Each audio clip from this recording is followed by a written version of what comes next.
Sawit itu nggak bisa lagi tahan terhadap gelombang, terhadap lumpur, terhadap getaran. Dia bukan pohon untuk melindungi, tapi dia pohon manja untuk dilindungi. Padahal negara kalau mengambil inisiatif, mikrohidro itu dibangun oleh desa-desa dengan dana desa, didampingi oleh ahli-ahli di bidang pembangunannya.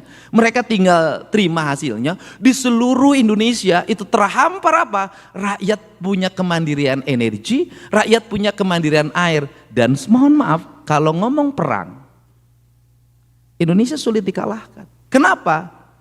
Karena mengidentifikasi daerah-daerah vital dan sentral yang membuat orang tergantung itu mengalami kesulitan. Kenapa? Karena orang Indonesia memiliki kekayaan energi culture yang ada di lingkungannya. Tidak semuanya tergantung pada PDAM, tidak semuanya tergantung pada PLN, tidak semuanya tergantung. Kenapa? Di bom sekalipun berbagai titik sentral, dia masih tetap hidup.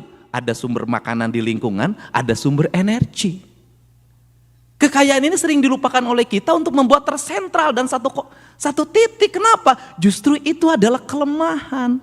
Sekuat-kuatnya Jerman, kalau jaringan pipa gasnya ditutup, LPG-nya ditutup, itu selesai. Indonesia nggak bisa. Krisis 98-99 membuktikan bahwa krisis ekonomi global yang menghantam bangsa Indonesia tidak bisa memporak-porandakan sendi ekonomi. Siapa yang bertahan pada krisis itu? Kaum pedesaan, kaum orang di pinggiran hutan, dia mampu survive dengan kekuatan ekonomi lokalnya. Itu prinsip.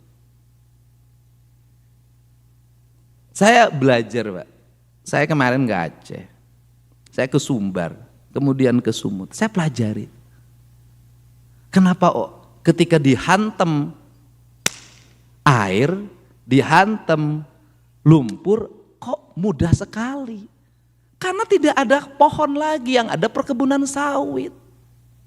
Sawit itu nggak bisa lagi tahan terhadap gelombang, terhadap lumpur, terhadap getaran. Dia bukan pohon untuk melindungi, tapi dia pohon manja untuk dilindungi.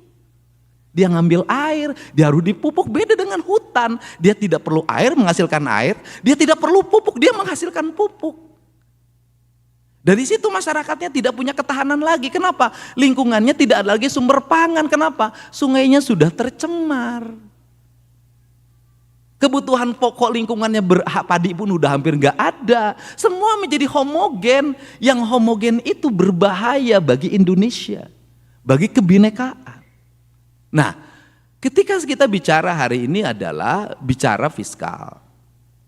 Apa sih problemnya adalah, saya hari ini Pak Ketua MPR tidak menganggap bahwa dana bagi hasil itu kami dipotong, tidak. Kami menganggap dana bagi hasil pajak itu adalah ditunda pembayarannya. Kenapa ditunda? Karena itu hak yang diatur oleh undang-undang. Karena itu hak yang atur di undang-undang, saya seneng. Apa senengnya saya? Kami efisien nih sekarang. Pegawai kami setengahnya kami bekerja di rumah. Apakah bekerja di rumah kemudian menjadi tidak efektif? Tidak. Produktivitasnya tinggi. Kami seneng dananya, walaupun dana bagi hasilnya ditunda dan dana bagi hasilnya belum dibayarkan juga 3 tahun yang lalu, kami bisa bangun jalan yang lebar-lebar. Lihat Jawa Barat.